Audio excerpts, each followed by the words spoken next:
vocês coloquem o nome completo aqui na mensagem, para quando terminar, porque às vezes, enquanto a gente está na apresentação, alguém entra, alguém sai, e aí não tem como eu estar acompanhando. Então, coloca o nome de vocês completo aqui do lado, no campo mensagem, que é para depois eu conferir certinho o que estava na aula para poder lançar a presença de vocês. Lembrando que a presença também vai ser confirmada com esse formulário. Então, a gente está abrindo a exceção para até dia 24, porque eu já mandei ontem, mandei o formulário já hoje. Talvez vocês não tiveram tempo. Mas o formulário também vai servir como ferramenta para poder estar lançando a presença para vocês. Beleza? Eu vou colocar aqui na apresentação para fazer o teste, aí vocês me digam se está aparecendo aí, viu?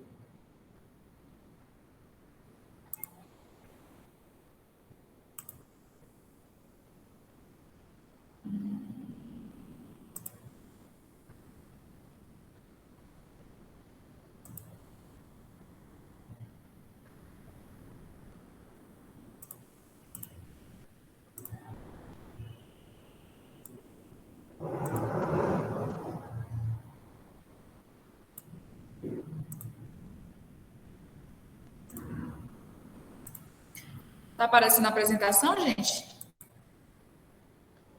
Para mim tá sim. Para todo mundo, né? Yara, posso começar?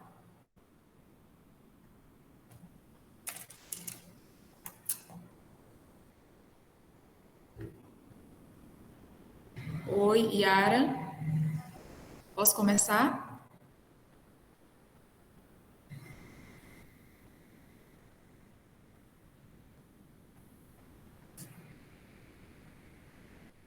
Vamos aguardar o ok da Yara aqui, gente.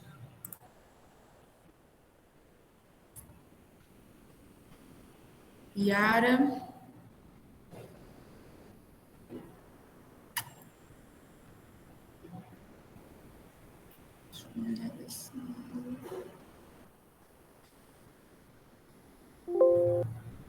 Yara, eu acho que ela deu uma saída. Eu posso começar? Então tá bom. Vamos lá, então. Bom, pessoal, boa noite novamente. Eu sou a tutora Bruna. Sou a tutora da UC Gestão de Pessoas. Vou estar ministrando nossa aula síncrona de hoje para vocês.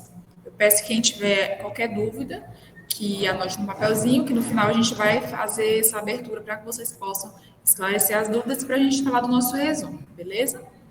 Vamos lá. Bom, pessoal, a nossa C, o tema dela é gestão de pessoas. E o que é a gestão de pessoas, né? O que a gestão de pessoas faz? Qual que é a importância dela no agro? Quando nós falamos em gestão de pessoas, nós nos referimos ao ato de gerenciar o ser humano dentro das organizações, seja ela indústria, comércio, hospitais, bancos e também nas propriedades rurais. Até porque a propriedade rural ela é uma empresa como qualquer outra, e como qualquer outra, também ela depende de seres humanos, né? Do trabalho humano. Então, daí vem a importância da gestão de pessoas e o que ela é. Qual que é o conceito de gestão de pessoas? O que é, né? Quando a gente se pergunta, a primeira que se faz. As empresas, elas dependem de pessoas para poder dirigi-las e contratá-las. Assim também como para fazer com que elas operem. E os indivíduos são hoje o ativo mais importante da organização. Isso porque, sem o indivíduo, a atividade não é realizada. Então, por isso, a área da gestão de pessoas, ela tem como finalidade valorizar o ser humano, valorizar aquele colaborador, aquele funcionário que faz parte daquela empresa, seja ela de qual segmento, que faz com que as atividades aconteçam, né? E uma das áreas dentro das empresas que mais vem sofrendo transformações nos últimos anos é justamente a gestão de pessoas, tanto nos seus aspectos tangíveis, como, por exemplo, na remuneração, sistemas, treinamento, como nos seus aspectos conceituais e intangíveis, como as pessoas e os seus perfis e culturas. Quando a gente fala que nas empresas vem sofrendo transformações nos últimos anos, isso porque hoje em dia nós temos muitas tecnologias à nossa disposição e em alguns segmentos o trabalho humano ele foi substituído pela tecnologia. Então, por isso que a gente fala que nesses últimos anos, veio sofrendo transformações e cada vez mais a contratação de outras pessoas ela vem diminuindo. dependendo do ramo da empresa, né? Isso porque hoje a gente tem muitas máquinas que fazem o serviço de 1, 2, até muito mais funcionários. Então, às vezes, para a empresa, as empresas que estão aí acompanhando, elas estão fazendo isso, né? Então, cada vez mais a gestão de pessoas tem se tornado ainda mais importante. Por quê? Para valorizar o ser humano. É aquela ferramenta que é insubstituível, né? São as pessoas. E com a crescente desenvolvimento tecnológico e o aumento dos negócios e as organizações, elas vêm sofrendo um grande impacto. Isso acontece porque a tecnologia produziu sistemas de processamento mais competentes do que os sistemas operados diretamente pelos seres humanos, que é o que eu estava falando anteriormente. Dessa forma, uma das principais vantagens competitivas de uma empresa são exatamente as pessoas, né? Uma vez que os sistemas informatizados são cada vez mais difundidos. A gestão de pessoas, ela é a função que permite e incentiva a colaboração ativa dos empregados, funcionários ou colaboradores, para que seja possível alcançar os objetivos organizacionais e individuais. Contudo, as pessoas e as empresas, elas buscam os seus objetivos próprios, né? Que nem sempre são os mesmos para ambos os lados. Então, por isso, as pessoas, elas estão se tornando cada vez mais importantes dentro da organização, sendo o seu foco principal. Então, se uma empresa, ela trabalha com pessoas e ela tem que cativar aquele funcionário para que o objetivo de ambas seja o mesmo, tanto da empresa como do funcionário, daquele colaborador, é de extrema importância que essa valorização ocorra. E isso vem acontecendo cada vez mais nos dias de hoje, uma vez que o trabalho humano, ele também vem sendo substituído pelo maquinário. Então, aquela força humana, aquele trabalho que existe dentro daquela empresa, ele passa a ser ainda mais valorizado dentro das instituições. E dessa forma, a gestão de pessoas é a função que permite e incentiva a colaboração ativa dos empregados, funcionários ou colaboradores para que seja possível alcançar objetivos organizacionais individuais. Isso porque, gente, imagina, você trabalha numa empresa. Ambos têm o mesmo objetivo. O objetivo é alcançado, isso é satisfatório tanto para a empresa quanto para o funcionário. Então, os dois ganham. O ambiente ele se torna agradável a partir desse momento. Então, por isso que é tão importante a gente frisar isso, que ambos têm que ter o mesmo objetivo para que ambos trabalhem e ambos os objetivos sejam alcançados. E aqui embaixo a gente tem um quadrinho que ele fala dos objetivos organizacionais e individuais. Quais são os objetivos organizacionais? Sustentabilidade, lucratividade, produtividade. Qual é a empresa que não visa, né? Produtividade. Qualidade, competitividade, redução de custos. Imagem e reputação no mercado, novos mercados. Já os objetivos individuais são aqueles que são os meus objetivos dentro da empresa. Melhorar o salário e ganho, melhorar os benefícios, estabilidade no emprego, segurança no trabalho, qualidade de vida, satisfação e respeito, oportunidade de crescimento, liderança, liberdade para trabalhar. E mais à frente a gente vai ver qual a importância de cada um desses objetivos individuais dentro da gestão de pessoas.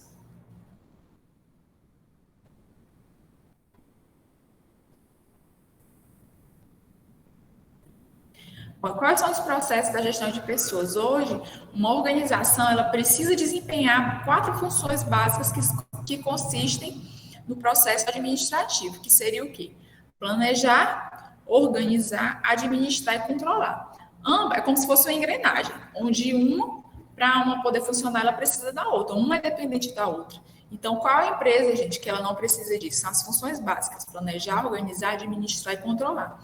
E tudo de forma contínua. Se uma para de funcionar, consequentemente, as outras também vão parar. Então, a gestão de pessoas, ela procura ajudar o administrador a desempenhar todas essas funções. Afinal, ele não realiza o seu trabalho sozinho, mas por meio das pessoas que formam o seu grupo de trabalho, ou seja, seus colaboradores. É aquele velho ditado.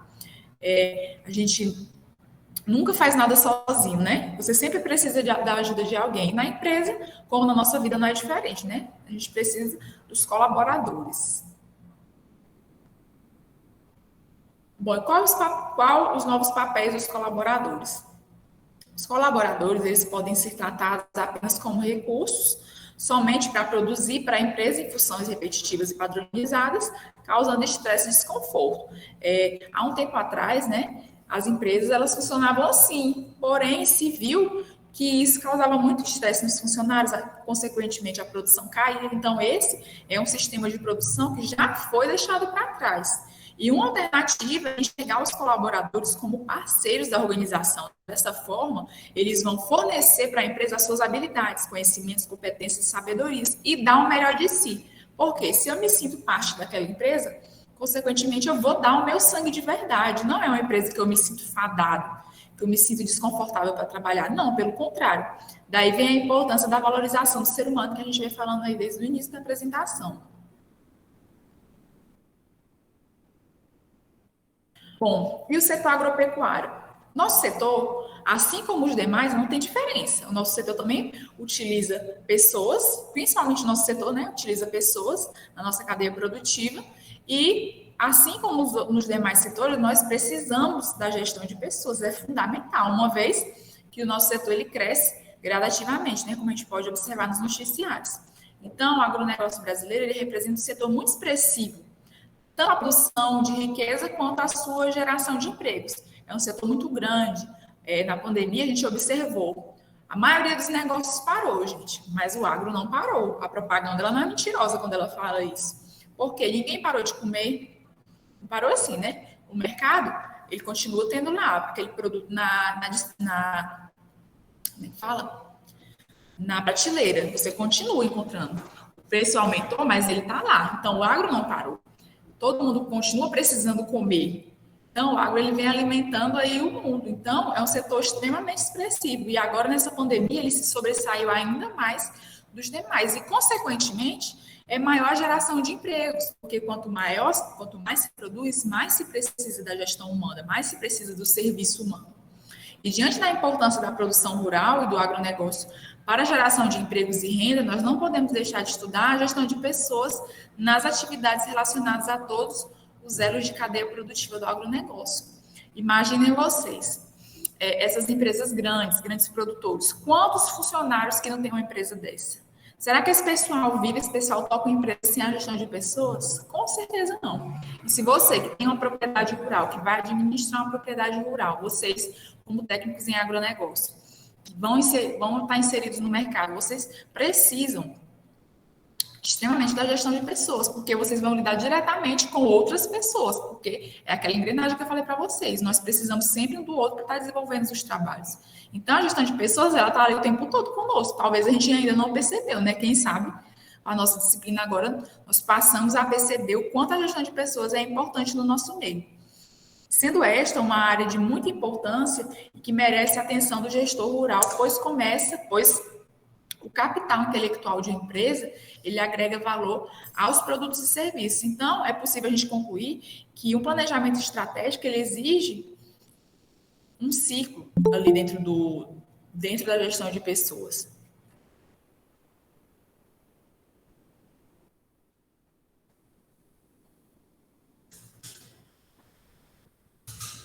Quais são os desafios do cenário moderno, gente? A gente trazendo aqui para o agro. Gente, se a minha conexão cair, viu, vocês não se espantem, porque a gente está tendo problema de energia aqui na cidade, vez ou outra está caindo. Então, se a minha comunicação cair aí vocês aguardem um pouquinho que na hora que retornar a energia eu volto. Mas vamos lá. O rápido processo de inserção de novas tecnologias no setor agropecuário, ele tem alterado o perfil do empregado ligado ao agronegócio brasileiro. Desse modo, são desafios para a competitividade do setor aspectos de gestão de pessoas, como, por exemplo, o recrutamento para uma mão de obra, a remuneração, que é o salário direto e o salário indireto, o ambiente de trabalho, e muitos produtores ainda não desenvolveram uma ação efetiva na prevenção de danos à saúde dos seus colaboradores, como, por exemplo, a utilização de EPIs, que é fundamental. Porém, muitas empresas rurais, muitas propriedades, né, que não deixa de ser uma empresa, ainda não se atentaram a isso. Então, todos esses itens que eu li para vocês são desafios do cenário de hoje. Porque para você contratar um funcionário, você tem que saber fazer um recrutamento adequado para que ele atenda às suas expectativas. Então, você tem que fazer a sua parte. Você precisa dar uma remuneração adequada para o seu funcionário. Você precisa proporcionar um ambiente de trabalho seguro para que ele possa desenvolver as atividades. E ainda tem essa questão das ações efetivas de prevenção que podem causar danos à saúde, né? Que o exemplo são os EPIs, que é fundamental que os funcionários utilizem.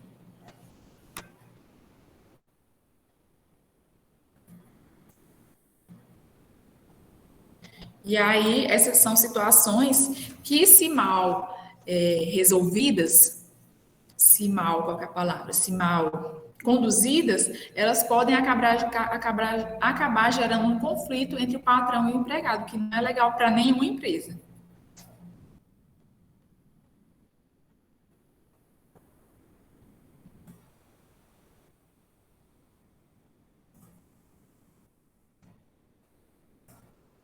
E quais são as ações facilitadoras para uma boa gestão? As ações desenvolvidas na área de gestão de pessoas, ela precisa estar em sintonia e gerar uma energia com os trabalhos desenvolvidos por todos os integrantes da organização, seja ele patrão, gerente, supervisor, colaborador, trainee, estagiário, não interessa. Ouvir o que é importante? Ouvir as queixas, sugestões, desabafos, as críticas, seja de algum cliente da organização rural, seja de algum colaborador, evitando o preconceito de hierarquia, cultura ou nível escolar, porque às vezes tem isso, dependendo da empresa. Aquele funcionário recém-chegado que tem uma orientação escolar mais baixa, que o patrão, por exemplo, não se sente à vontade de falar suas queixas, de dar uma sugestão, às vezes, que pode ser até uma sugestão que venha a somar, mas ele tem receio. Então, ouvir é muito importante nesse quesito. Deixar os colaboradores darem asas à imaginação por meio de conversas, para que fiquem à vontade, mostrem suas ideias e propostas, identificar e divulgar normas internas, os objetivos da organização, por exemplo, taxas, tarefas exercidas, suas estratégias, normas externas, como, por exemplo, as leis, os sindicatos, condições econômicas, fornecer uma maior quantidade possível de informações aos colaboradores sobre os serviços da área da gestão de pessoas, trabalhar as resistências às mudanças, fazendo com que os colaboradores deem sua opinião e falem sobre as suas vontades, expectativas, seus medos, né, que eles esperam daquela empresa, criar um sistema de recompensa para os colaboradores rurais, dando assim motivação para melhorar o seu desempenho, trabalhar com metas, por exemplo, que é algo que estimula, né, e pode vir a trazer uma bonificação para aquele empregado. Então, essas são algumas ações que podem facilitar, que podem intermediar essa boa gestão entre colaborador e patrão. E quando a gente fala na gestão de pessoas, que a gente fala ali, está recrutando ali naquela frente, a gente sempre pensa no quê, gente? No líder. Por quê? O que é o líder? O líder vai estar ali na frente. Quem é que vai fazer aquele trabalho de gestão de pessoas, de gerir? É o líder. Então, nada mais interessante do que o líder ter algumas competências, que é fundamental para que ele consiga desenvolver aquele papel. Que seria o quê? Cada vez mais as organizações elas têm compreendido a importância de um líder na condução de uma equipe, motivando e desenvolvendo suas habilidades em busca de resultados e sucesso profissional. Então, daí a gente já vê que a importância do líder é extrema, né, na equipe, seja ela de qual for. E o candidato a líder, ele precisa realmente gostar de pessoas, porque imagina, não tem como você ser líder. Você está ali instigando sua equipe, tentando desenvolver habilidades, tentando bater metas, tentando conseguir resultado, se você não gosta de pessoas. Então, parte desse princípio. E tem que interagir, tem que saber solucionar conflitos, sempre comprometido com o objetivo da organização acima de tudo. E é o que eu falei, lembre-se, não dá para ser líder sem gostar de lidar com pessoas. Não há mágica nem fórmulas mirabolantes para o sucesso da liderança. Na verdade, nós devemos buscar desenvolvimento, habilidades de liderar pessoas por meio do conhecimento e aperfeiçoamento constante. A gente vai ver mais à frente que o quanto é importante as capacitações, porque às vezes a pessoa tem aquele potencial para ser líder, mas falta nela uma capacitação para que ela aprenda a lidar com pessoas, que a gente sabe que não é algo fácil, porém, na gestão de pessoas é fundamental, né? Então, as capacitações também elas são de extrema importância para um bom líder que ele possa desempenhar suas competências.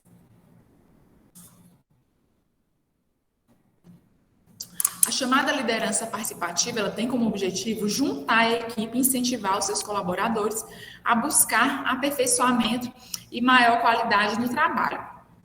O que diferencia a gestão dessa liderança? É que os colaboradores, eles são chamados a participar ativamente das opiniões sobre a execução das tarefas. Mas a decisão final, ela cabe ao gestor, ou seja, tem que tomar uma decisão importante na empresa, na propriedade rural. Os funcionários como um todo, eles participam. Então, é a liderança participativa, todo mundo dá essa contribuição. Porém, quem vai decidir, quem vai dar a decisão final, quem vai falar se é sim ou não, é o gestor responsável. E qual que é a vantagem desse modelo? Ele cria autonomia na equipe. A equipe se sente mais à vontade em estar expondo a sua opinião para aquele gestor. Tem o fator motivacional, porque, poxa, eles estão me ouvindo. Isso incentiva qualquer funcionário. E um sentimento de valorização e reconhecimento. Então, aquele colaborador, ele se sente parte daquela equipe de verdade. Ele se sente valorizado, ele se sente reconhecido. Então, esse colaborador provavelmente vai desempenhar um trabalho muito melhor do que aquele outro colaborador que não se sente ouvido, que não se sente parte da equipe, que se sente deslocado. Então, daí a vantagem da liderança participativa, que inclusive tem se tornado cada vez mais comuns nas empresas.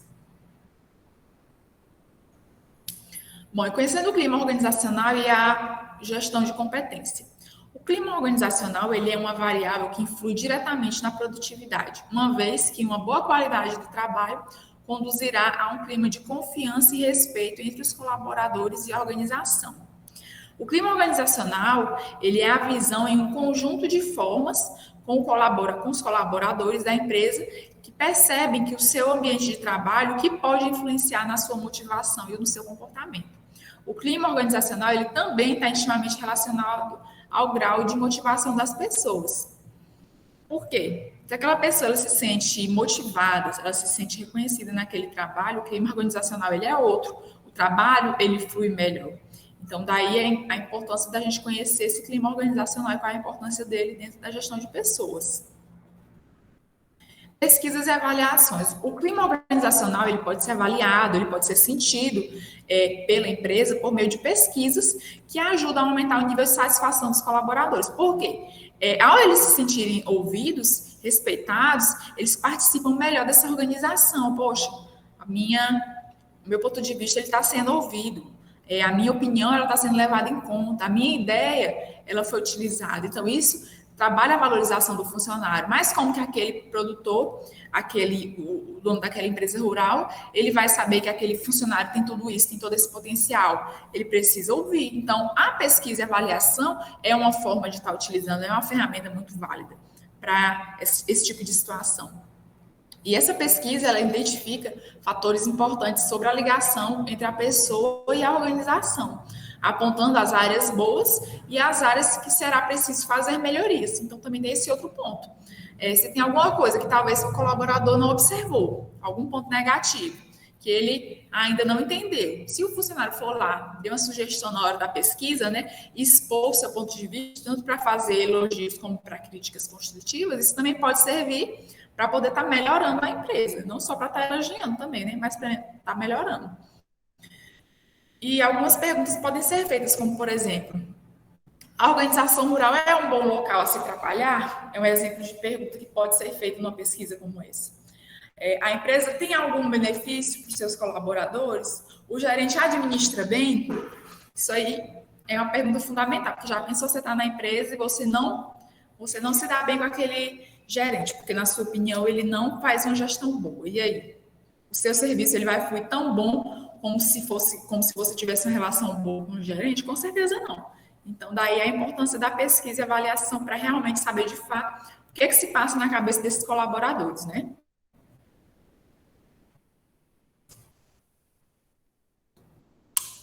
As principais contribuições que podem ter depois de aplicadas à pesquisa de clima são gerar crescimento e desenvolvimento dos colaboradores, melhorar a comunicação, identificar a necessidade de treinamento, desenvolvimento dos colaboradores, aumentar a produtividade, diminuir o índice de rotatividade, que isso é muito importante. Tem empresa que não para funcionário. Mas por que será que não para esse funcionário? Por que será que o funcionário nenhum está satisfeito? Então, é uma forma também de evitar isso. Criar um ambiente de trabalho seguro, adequado, que aquele colaborador se sinta à vontade para poder trabalhar e desenvolver suas habilidades. Bom, a gestão de competências e seus benefícios. A gestão por competências, ela representa uma alternativa aos modelos de gestão tradicionalmente utilizados pelas organizações. Então, ao longo da apresentação, o que a gente pode concluir de já? Que existem vários modelos, né? Que podem ser adotados dentro da gestão de pessoas. E a gestão de competência é um deles. Então, existem 4 etapas básicas dentro do modelo de gestão por competências e nós podemos conferir algumas delas, cada uma delas. Por exemplo, a primeira, mapear as competências organizacionais daquela empresa. Identificar as competências de que uma função necessita. Identificar a competência que o colaborador possui. Fazer o cruzamento dessas informações apuradas. Qual que seria o resultado que a gente, fazendo essa gestão de competência, vai chegar? Você mapeando o que aquela empresa faz, identificando quais as competências que ela necessita, identificando as competências que aquele colaborador possui. Quando você cruza isso, você tem um resultado muito bom. Então, é um modelo muito interessante de ser utilizado dentro da empresa rural. O clima organizacional, ele interfere na produtividade de uma organização e que é importante que os colaboradores estejam motivados, buscando interpretar os desafios e soluções. Às vezes você tem um funcionário que ele está sendo como é que fala a palavra, gente? Mal utilizado ali, mal aproveitado naquela empresa. Porque ele tem uma habilidade, porém ele trabalha no setor que ele não consegue desenvolver essa habilidade. Quando você faz esse modelo de gestão de competência, você vai cruzar o dado, você vai ver, poxa, fulano é bom nisso aqui. Vamos mudar ele? Vamos colocar ele para desempenhar essa atividade aqui? Você está aproveitando um talento que às vezes você tem dentro da sua empresa e você nem sabia. Então, a gestão de competência, ela vem também para somar aí nesse quesito. A concepção de planejamento estratégico de RH. Bom, a gestão estratégica de RH, ela deve ser desenvolvida com as pessoas e para as pessoas, de forma a motivá-las e trazer resultados positivos para a organização. Então, a estratégia organizacional, ela precisa ter o quê? Uma missão, que é o que ela vai fazer? Uma visão, um valor e os objetivos organizacionais, que a gente vai conferir agora.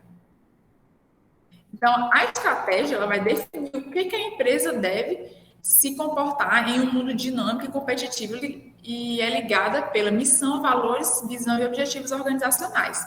Então, tudo isso, deixa eu ver, esses quatro quesitos, eles vão formar a estratégia organizacional daquela empresa. Vocês podem observar que toda grande empresa, ela tem a sua missão, seus valores, a sua visão, seus objetivos organizacionais.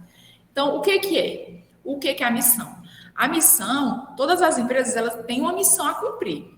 Então, a empresa no ramo do agro, ela não é diferente. A missão representativa é o motivo pelo qual ela existe. Por que a empresa X foi criada? Qual que é a missão dela? O que ela veio fazer no mundo? Então, é a missão daquela empresa. O valor. O valor significa o que é importante para aquela organização. Aquilo que ela espera que se deve ou não fazer. O que é primordial para aquela empresa. Esse será o valor. E a visão? A visão é a imagem que a organização tem a respeito dela mesma e do seu futuro. Está voltada para aquilo que a empresa almeja ser. E nos objetivos organizacionais são os resultados que se busca alcançar em determinado período. A visão organizacional proporciona o foco no futuro e oferece as bases para a definição dos objetivos organizacionais a serem alcançados. A gente pode verificar isso, por exemplo, com esse exemplo que eu trouxe para vocês da mineradora Vale, que todo mundo conhece. A Vale, que é uma empresa muito grande, ela possui a sua missão, visão e seus valores. Então, qual que é a missão dela? Transformar recursos naturais em prosperidade e desenvolvimento sustentável. Ela existe para isso. Essa é a missão dela. Qual que é a visão daquela empresa? Ser a empresa de recursos naturais global, número 1 em criação de valor de longo prazo, com excelência, paixão pelas pessoas e pelo planeta. Então, é assim que essa empresa ela quer ser vista. Essa é a visão dela. No futuro, é isso que ela quer. E quais são os valores? Nesse caso aqui, ela tem 6 valores. A vida em primeiro lugar, cuidar do nosso planeta, crescer e evoluir juntos, valorizar quem faz a nossa empresa, agir de forma correta e fazer acontecer. Então, vocês podem ver que a gestão de pessoas já está clara aí. Olha o valor número 2. Valorizar quem faz a nossa empresa. Então, a gestão de pessoa aí está super evidente nesse caso.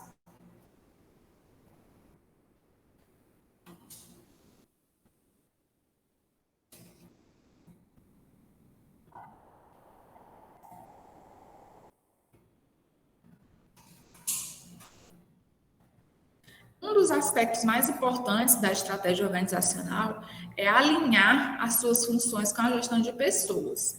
Então, é necessário sempre determinar o que, por exemplo, os objetivos que a organização quer atingir, como serão atingidos, o que precisa ser feito para alcançar esses objetivos, quais os recursos necessários para realizar cada estratégia e o retorno esperado sobre o investimento feito. Então, são um conjunto de 4 ações aí, que é pensar, concordar, agir e monitorar. Então, esses 4 eles vão trabalhar juntos em prol desses objetivos. E o que é que prejudica um planejamento estratégico na gestão de pessoas? Além dos elementos que temos de levar em conta na definição de um planejamento estratégico, junto com a gestão de pessoas, existem outros fatores que podem prejudicar esse planejamento, que é o quê? O absenteísmo, rotatividade, mudanças nos requisitos na força de trabalho, exemplo, substituição da mão de obra por máquina. É um tipo de situação que ele pode acabar prejudicando esse planejamento, porque a gestão de pessoas veio para pessoas. Aí como é que você vai colocar isso na sua empresa se você está substituindo sua mão de obra por maquinário? Então, são coisas que acabam não batendo e podem acabar prejudicando o seu modelo de gestão. Bom, esse tópico ele é muito importante. Eu falo sobre o que é higiene, saúde, segurança e qualidade de vida no trabalho. O aspecto do ambiente ele pode afetar de maneira positiva ou negativa o bem-estar e a saúde das pessoas. Esse aqui, eu falo que ele é bem importante porque a gente vê muito, né? Você vê muito falar sobre segurança do trabalho, qualidade do trabalho, e a higiene e a saúde, elas estão interligadas com essa, são tão importantes quanto a segurança e a qualidade. E a gente pode observar que o ambiente ele interfere no nosso ser, né? O meio, ele tem esse poder de interferir sobre a gente. Então, como que eu vou realizar um trabalho bom? Eu vou dar o meu melhor na empresa que não me oferece higiene, não me oferece saúde, não me oferece segurança. Eu não tenho qualidade de vida quando eu estou trabalhando nele.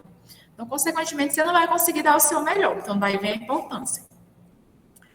São a higiene, a saúde e a segurança do trabalho. Já o aspecto do ambiente, que pode afetar o bem-estar físico e psicológico, é a qualidade de vida no trabalho. Esse bem-estar psicológico, ele é de suma importância, na minha opinião, é o mais importante de todos, e eu vou falar para vocês por que já já. A higiene. Bom, a higiene do trabalho, ela age na prevenção dos aspectos que prejudicam a saúde e o conforto dos colaboradores. Então, gente, em épocas de pandemia, tem empresas aí multinacionais que têm um mundo de funcionários. Imagine o quanto que a higiene é primordial nesse caso.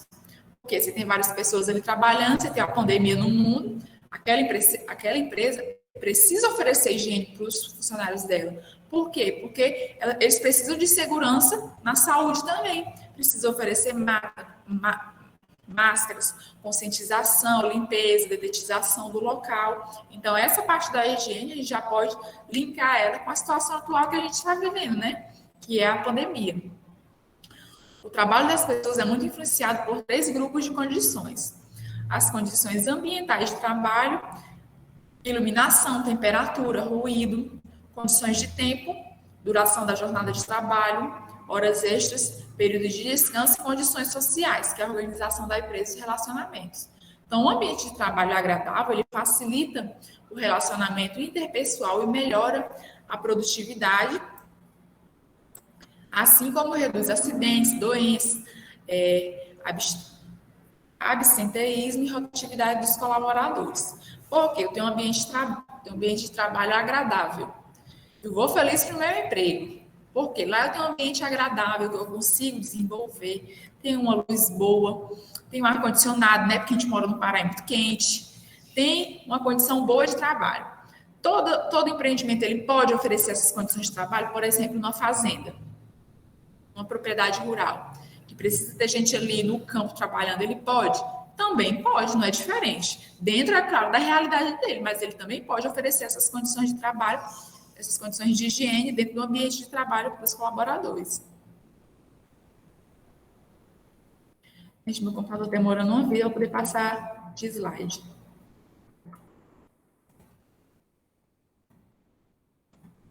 Saúde.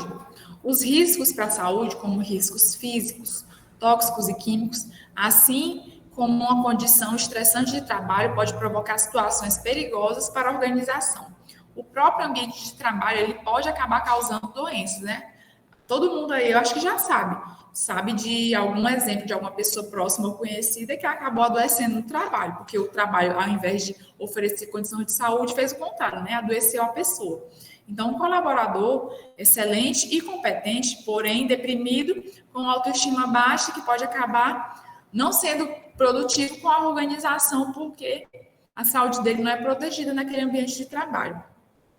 Os principais problemas nas organizações eles estão relacionados ao quê? Alcoolismo, medicamentos, fumo, estresse no trabalho, que esse é o principal, ansiedade, aflição, angústia, exposição a produtos químicos perigosos. No exemplo de propriedade rural, que às vezes trabalha, às vezes não, a maioria das vezes trabalha com defensivo. Aquele funcionário que faz aquele manuseio, a aplicação daquele defensivo, ele está expondo dele a saúde dele muito mais do que os outros. Então, também é um fator condicionante. A exposição a condições ambientais como frio, calor, seca, umidade, chuva. Gente, eu vou pegar uma água para mim rapidão, porque minha garganta está seca.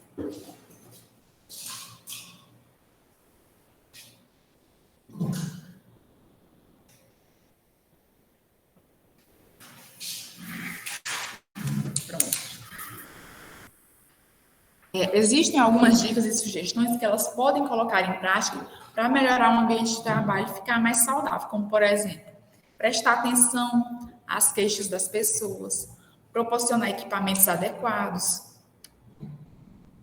tornar obrigatório o uso dos EPIs, equipamento de proteção individual, naquele caso que eu citei, dos funcionários que trabalham com aplicação de defensivos, é fundamental, é até crime você ter um funcionário, você não fornecer e obrigar ele a utilizar o EPI. Proibir que os colaboradores fumem em locais fechados, estabelecer uma área que seja apenas para fumantes. Então, um dos principais problemas na saúde do trabalho é o estresse, que eu falei lá atrás, o que é um conjunto de reações físicas ou mentais de uma pessoa ocasionando por algum estímulo que existe no ambiente de trabalho.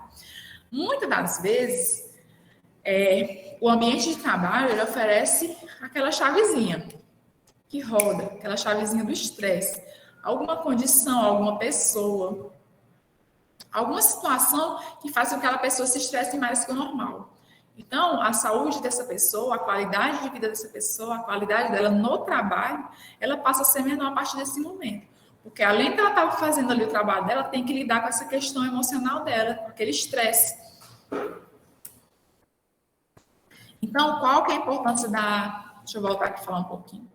Então, qual que é a importância de se cuidar da questão da higiene, da saúde no trabalho? O funcionário que ele se sente cuidado, que ele se sente querido, que ele se sente parte da empresa, ele tem uma qualidade de vida muito melhor. Como que a gente pode fazer isso? Como que eu vou trazer isso para a minha empresa? Ouvindo. É uma coisa tão simples. Ouvir.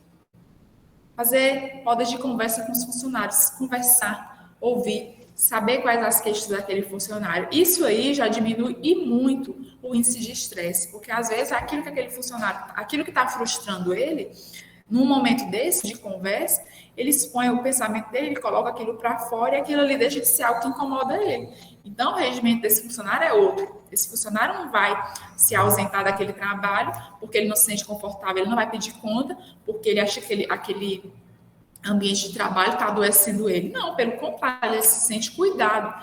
Então, mais uma vez, a gente vê o quanto é importante a gestão de pessoas, gente, dentro de qualquer empreendimento. Com relação à segurança do trabalho, qual que é a importância? A segurança no trabalho é o conjunto de medidas educacionais, médicas, técnicas e psicológicas que são utilizadas para prevenir acidentes, excluindo condições inseguras de ambiente de trabalho ou convencendo os colaboradores de se prevenir. A segurança do trabalho envolve dois conceitos que estão muito relacionados, que é o perigo e o risco.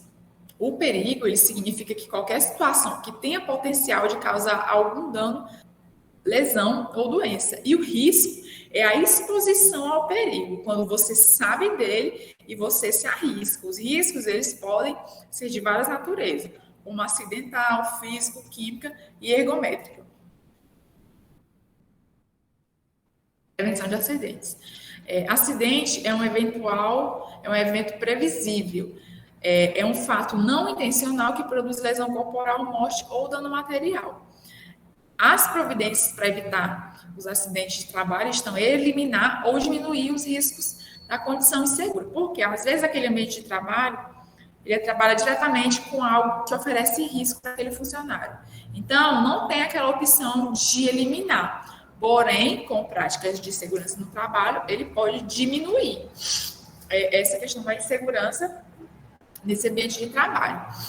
Como manter um ambiente de trabalho sempre limpo, fazer manutenção das máquinas, dos equipamentos e também treinar e conscientizar os colaboradores para passar a reduzir e possam reduzir os atos inseguros. Então, a conscientização, ele é um caminho muito bom a se seguir, porque quando aquele funcionário ele está ciente de que aquela atividade que ele está fazendo, ela produz riscos, vou dar o exemplo, por exemplo, numa fazenda. Está fazendo serviço de roçagem de algum pasto, ou então está gradeando para plantar, ele está operando um maquinário. Aquele maquinário, ele tem um risco. Pode acontecer alguma coisa com ele. Se o maquinário, ele sofre revisão periódica, se o funcionário, ele está ciente que aquele equipamento oferece risco, porém ele também está ciente das práticas de segurança do trabalho. A possibilidade, a chance de acontecer um acidente, ela é muito menor, porque você tem um maquinário que está revisado, ele está em dias, e você tem a questão da pessoa humana. A pessoa, ela está ciente daquele perigo, ela vai tomar as precauções necessárias. Então, o risco, ele cai pela metade. Então, daí vem a importância da segurança do trabalho. E o que é a qualidade de vida, minha gente? A qualidade de vida também ela é de extrema importância dentro da gestão de pessoas. Porque, às vezes, você faz isso tudo dentro da sua empresa e ainda assim aquele funcionário não tem qualidade de vida, porque, às vezes, ele já traz um problema dentro de si, um problema que, às vezes, vem de casa e, às vezes, ele se desencadeia no trabalho, ou não, um problema que inicia no trabalho, que, infelizmente, pode tirar a vida dele. Mês passado, nós tivemos o Setembro Amarelo, né, que é o mês de prevenção ao suicídio. Então, são programas como esses que existem, eles podem gerar estratégias com o intuito de promover um ambiente que estimule e dê suporte ao indivíduo e à empresa, conscientizando sobre como a sua saúde está diretamente relacionada à sua qualidade de vida e dando importância para a vida daquela pessoa. Eu tenho certeza que todo mundo conhece alguém que, infelizmente, veio a tirar sua própria vida. Então, como que isso pode ser evitado dentro do ambiente de trabalho? Como que a gestão de pessoas, ela pode ser uma ferramenta que pode reduzir isso, pode fazer com que isso não aconteça, através de programas como esse, que o exemplo é o Setembro Amarelo, né? Que é o mês que a gente faz a prevenção contra o suicídio, é o mês que se ouve muitas pessoas, mas essa conscientização, ela tem que ser feita só no setembro? Não, né, gente? Porque as pessoas, elas não escolhem o mês que elas vão tirar a vida delas, quando elas estão passando por um problema. Setembro é o mês que foi escolhido para dar atenção a essa causa. Dentro de uma empresa, isso tem que ser periodicamente, porque a gente não sabe o que se passa na vida da pessoa, o que se passa na cabeça dela, se alguma situação no trabalho está desencadeando que para você é uma situação boba que aconteceu, mas às vezes para aquela pessoa não é. Então, são programas que eles têm que acontecer periodicamente dentro da empresa. Processos rotineiros. Nós sabemos que a gestão de pessoas, além de administrar o capital humano, ela também é responsável pelas atividades práticas que envolvem as pessoas, que são os processos rotineiros. Quais são eles? Recrutamento e as suas técnicas, né? O papel do recrutamento é divulgar as oportunidades que a organização ela pretende oferecer. Então, ele vai abrir as portas ali para o público em geral. E o recrutamento interno também, que ele é feito para os candidatos que já estão na organização e funciona pela oferta de promoções e de transparência. Então, vou falar mais aqui no próximo slide. O recrutamento interno, ele tem as suas vantagens e as suas desvantagens. Qual que é a vantagem do interno? Que é aquele quando aquele colaborador já é funcionário da empresa, só que ele vai mudar de cargo, ele vai subir de cargo. A vantagem é que aproveita melhor o potencial humano, que é o que eu falei lá atrás, que às vezes você tem um colaborador que ele tem potencial, mas não está sendo aproveitado. Ele motiva e encoraja o desenvolvimento profissional na atuação do funcionário, incentiva a permanência e a fidelidade, tem poucas mudanças, não precisa estar tendo toda aquela aquele processo de estar contratando, você já tem uma pessoa que você pode estar aproveitando para uma outra atividade, porém ele também tem desvantagens, que ele pode bloquear a entrada de novas ideias, novas experiências, porque se você faz a contratação de um novo funcionário, consequentemente, ele vai ter novas ideias, ele vai ter novas experiências que podem agregar na sua empresa. Então, quando você deixa de fazer isso, você acaba bloqueando essa entrada na sua empresa. E também pode gerar conflito de interesses entre os colaboradores. Uma vez que um está subindo de cargo, isso pode acabar gerando desentendimentos, né, entre os demais. Então, são algumas das desvantagens do recrutamento interno. O recrutamento externo, ele atua sobre os candidatos que estão fora da organização, que precisam passar por um processo de seleção para entrar na empresa. O recrutamento externo, ele também tem as suas vantagens e desvantagens, que são, como por exemplo, a vantagem, coloca sangue na nova organização, talentos, habilidades, competências, pessoas novas, né? Fresquinho, o pessoal chama. Ah, fulano tá fresquinho, tá com o conteúdo fresquinho na cabeça, acabou de sair da faculdade, quer trabalhar, tá com aquele sangue, aquela empolgação, então é uma vantagem. Aumenta o capital humano ao incluir novos conhecimentos e competências, e como uma desvantagem, reduz a fidelidade dos colaboradores ao fornecer oportunidades a estranhos, né, as pessoas de fora, e não aos que já estão dentro da organização, e tem um custo maior e é mais demorado do que o recrutamento interno. Por quê? No recrutamento interno, você já conhece aquele colaborador, porque você já trabalha com ele, apesar de ser em outra área, mas você já trabalha. E também é mais barato, porque o funcionário já está na empresa, você só vai realocar ele. Às vezes, fazer um aumento de salário, dar uma bonificação, mas ele já está. Então, é muito mais fácil e prático do que fazer uma contratação externa. Porém, tem as suas desvantagens, como tudo nessa vida. A seleção de pessoas e o seu processo. Depois do processo de recrutamento, entra o de seleção, ou seja, a escolha entre os candidatos recrutados que mais se adequam à oportunidade de trabalho que está sendo oferecida. Técnicas de seleção de pessoas, existem algumas que são muito conhecidas, né? Todo mundo aqui um dia já deve ter passado por uma dessas. Entrevista, prova de conhecimentos e prova de capacidade. Os testes ou as provas de conhecimento e capacidade, geralmente, eles servem como base de apoio para a tomada de decisão a respeito dos candidatos, né? É a prova dos 9, digamos assim. Mas é imprescindível olhar nos olhos do candidato e avaliar o seu comportamento e a sua atitude. Isso é feito através do quê? Da entrevista, né? E sobre o programa de treinamento. O treinamento, ele é um meio de desenvolver competências nas pessoas para que elas se tornem mais produtivas. O treinamento, ele é o processo contínuo composto de 4 fases, que é a primeira é o levantamento das necessidades daquele treinamento. Qual que é a necessidade de fazer esse treinamento? Por quê? O desenho do programa de treinamento, que é como que ele vai ser feito, a aplicação desse programa de treinamento, que é quando ele é posto em prática, e a aplicação dos resultados do treinamento, né? Quais foram aí os frutos obtidos desse treinamento? O que é que se colheu ao final dele?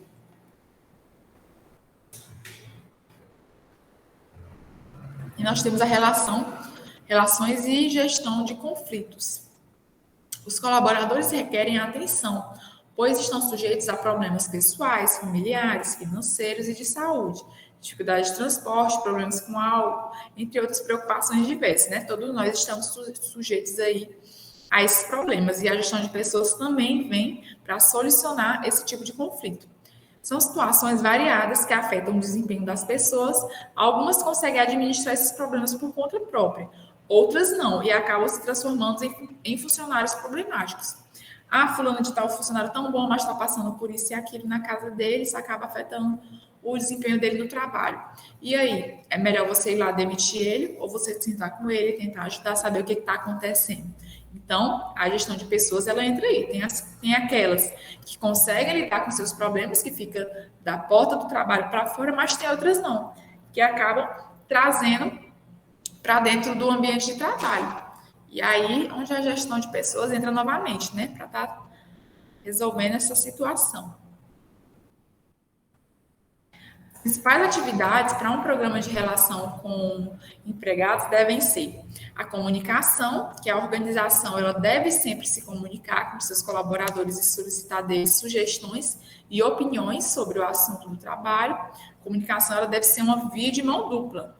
Então, ela tem que ocorrer entre o colaborador e o gestor, e entre o gestor e o colaborador, né, de ambas as partes. A cooperação, que a organização ela deve partilhar as decisões que forem tomar com os colaboradores para obter cooperação e comprometimento das duas partes. Proteção, o local de trabalho deve oferecer bem-estar às pessoas, tornando-se um ambiente agradável e seguro para os colaboradores.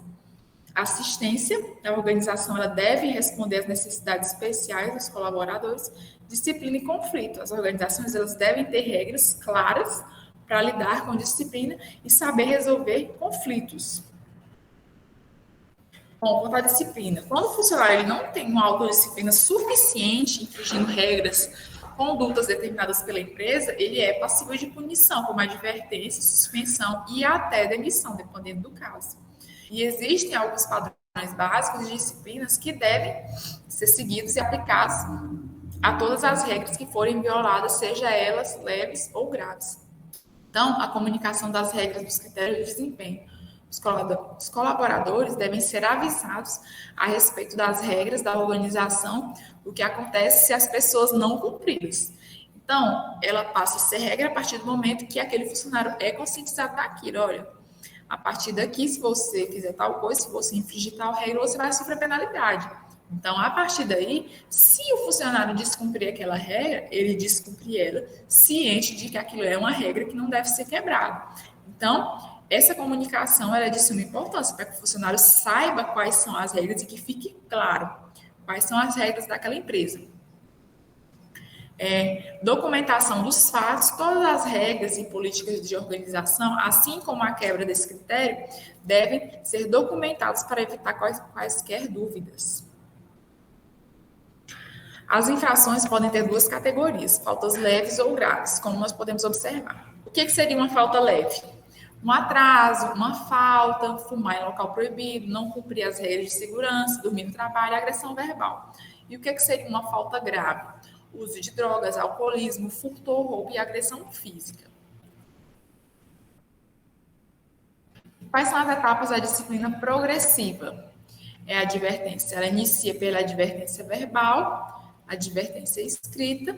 Advertência escrita não deu jeito. Suspensão. A suspensão também, o funcionário continua quebrando aquela regra. Por fim, a demissão. E a etapa de disciplina positiva, sessões de aconselhamento no RH. Às vezes, aquela pessoa, ela cumpriu aquela regra, não porque ela seja uma má pessoa, uma má funcionária, mas porque ela está passando por um problema. E talvez um aconselhamento no RH pode solucionar essa problemática. Uma nova solução por escrito, caso a sessão de aconselhamento não tenha dado certo. A nova solução não deu certo. Vamos dar um tempo para esse funcionário pensar, vamos afastar ele, para saber o que está acontecendo. E se, por fim, ainda assim não der certo, o final é a demissão. Então, a gente vê que tem duas formas aí de disciplina. E a melhor, né, na minha opinião, que também acredito que vocês vão concordar comigo, é a disciplina positiva. Porque você dá chance para aquela pessoa pensar no que aconteceu, você comunica a ela, você faz um aconselhamento com ela. Então, se ainda assim o problema não for resolvido, a solução é a demissão.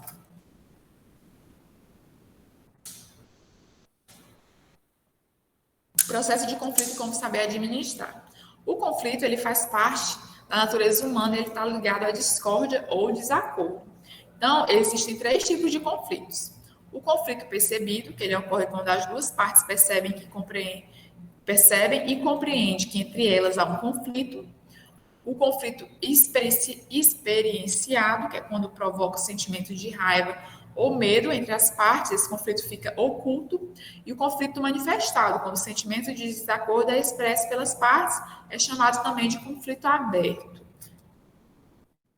Os conflitos eles podem ser resolvidos de 3 maneiras.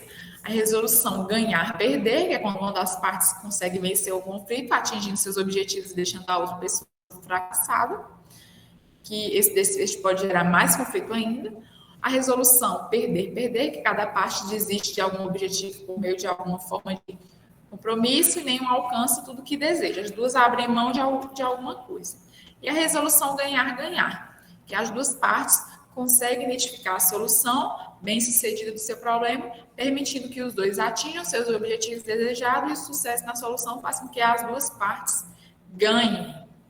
Então, a resolução que a gente gosta que sempre ocorra é a ganhar-ganhar, né? Onde ambas as partes saem ganhando, seus conflitos saem resolvidos. E o conflito ele pode trazer resultados positivos e negativos para pessoas e grupos, assim como para a organização. A questão é como administrá-lo de forma a aumentar os efeitos positivos e diminuir os efeitos negativos. Bom, vamos passar agora para a legislação trabalhista rural. Nós vamos abordar os principais pontos na legislação trabalhista, podendo servir de orientação para relações de trabalho. Então, o ambiente rural ele não é diferente dos demais. Também existe uma legislação. Em alguns pontos ela é igual, como nos outros tipos de trabalho, em alguns pontos ela tem algumas especificidades. Então, o empregador rural, ele é a pessoa física ou jurídica que explora atividade agroeconômica em caráter permanente ou temporário. Qual que é o dever? Pagar os salários no prazo da lei, sem atraso, tratar o empregado rural com respeito à educação, que isso vai válido para todos, não só para o empregador rural, não exigir a realização de serviços não contratados. O empregador rural é toda pessoa que, em uma propriedade rural, presta serviço para o empregador rural e que depende disso mediante um salário. E o empregador rural ele tem seus direitos regulamentados, então ele está amparado por lei, que é a lei número 5.889 de 73 e também tem o decreto número 73.626, que é de 94. E quais são os deveres desse trabalhador rural? Ele deve executar os seus serviços com dedicação, empenho, frequência e pontualidade, cumprir as ordens do empregador, tratar o empregador com respeito e educação, que isso também é válido para todos, né? Não só para o empregador rural. E o empregador rural, ele também tem direito à carteira de trabalho, assim como os outros.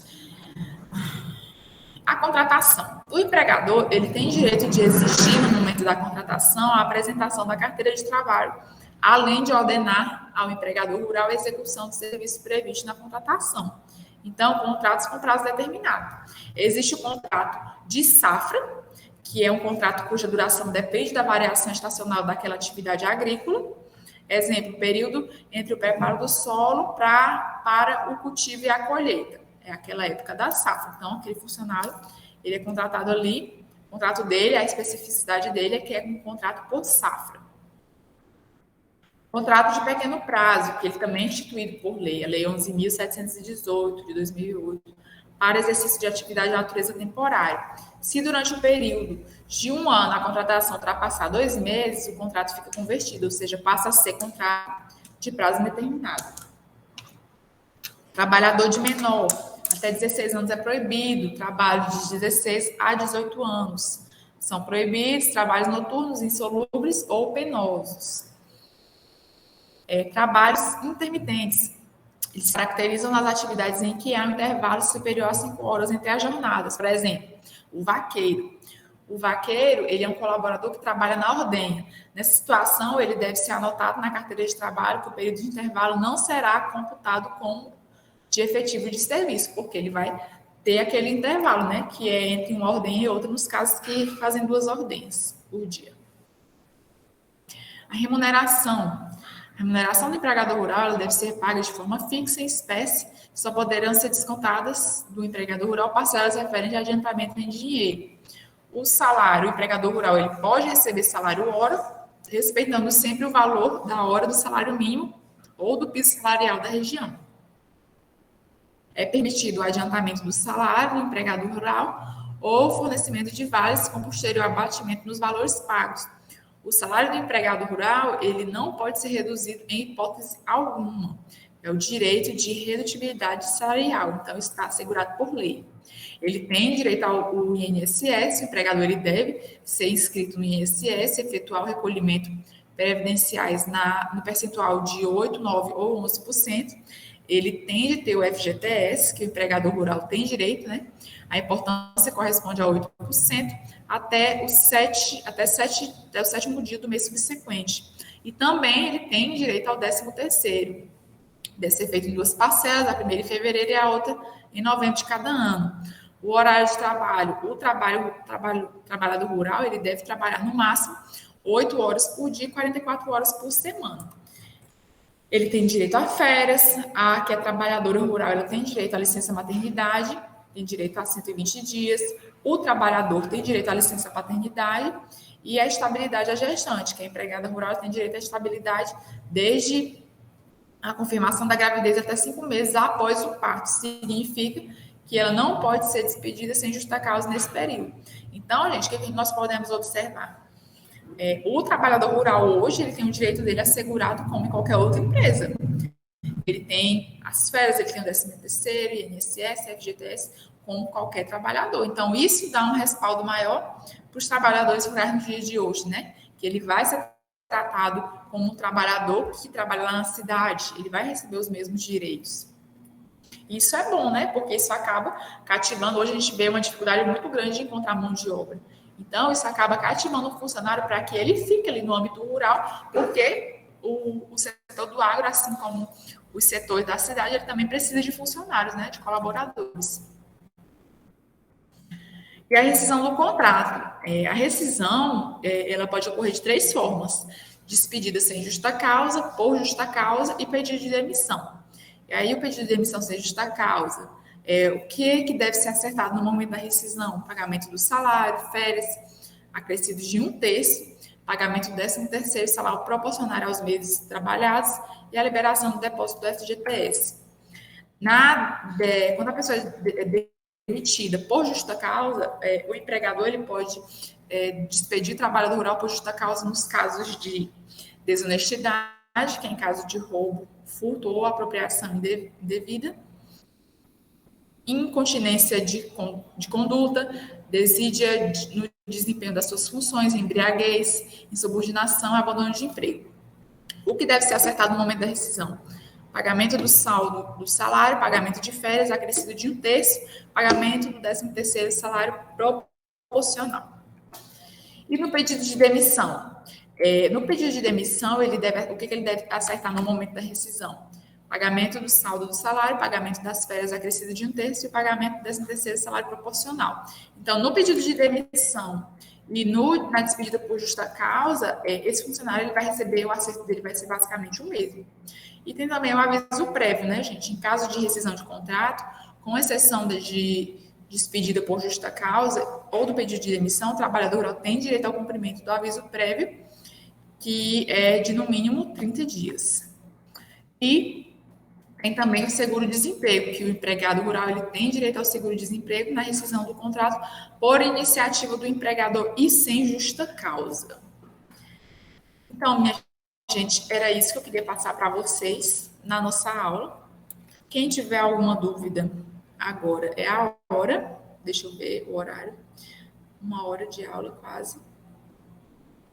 Estão todos aí?